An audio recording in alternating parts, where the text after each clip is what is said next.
नमस्कार दोस्तों। ईरान अब किसी भी वक्त इजराइल पर हमला बोल सकता है।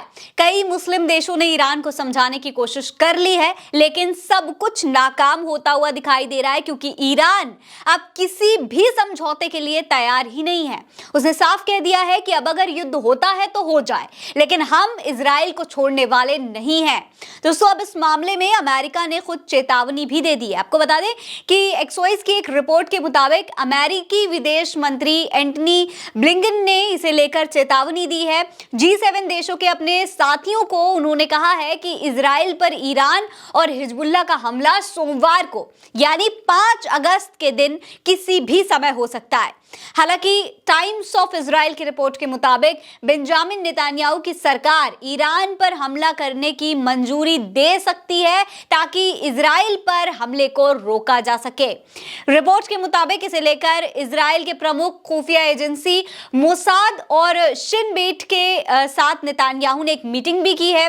इस मीटिंग में इजरायली रक्षा मंत्री योव गैलेट और सेना प्रमुख हर्जी हलेवी भी शामिल हुए हैं और इस पूरे हमले को लेकर के इस मीटिंग के दौरान चर्चा की गई है। असल में दोस्तों, ये पूरा मामला तब गंभीर हो गया जब इजराइल ने ईरान के प्रॉक्सी हिजबुल्लाह के कमांडर फुआद शुकर को एक एयर स्ट्राइक में ढेर कर दिया। इसके बाद तनाव काफी तेजी से बढ़ने लगा, लेकिन स्थिति तब और भी गंभीर हो गई जब ईरान की राजधानी तेहरान में हमास चीफ इस्माइल हानिया की मौत हो गई।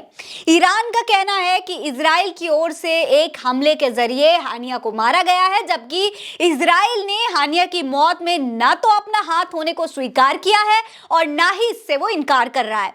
अब ईरान इसी का बदला लेना चाहता है। ईरान ने भी इससे पहले चेतावनी देकर कहा था कि हिजबुल्लाह अब इजरायली क्षेत्र में काफी अंदर तक हमला करेगा और इजरायली आर्मी को भी निशाना बनाएगा।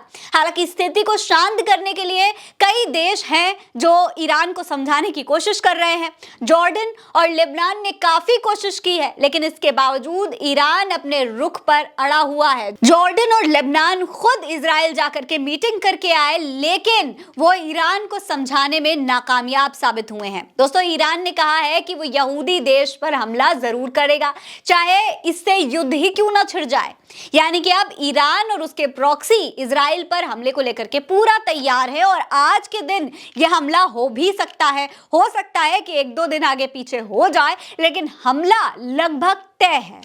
इजराइल भी अपनी सुरक्षा से जुड़ी तमाम तैयारियां कर रहा है। फिलहाल सभी देशों की नजर ईरान पर टिकी हुई है। फिलहाल इस खबर में इतना ही। यह खबर आप उल्टा चश्मा यूसी पर देख रहे हैं। नमस्कार।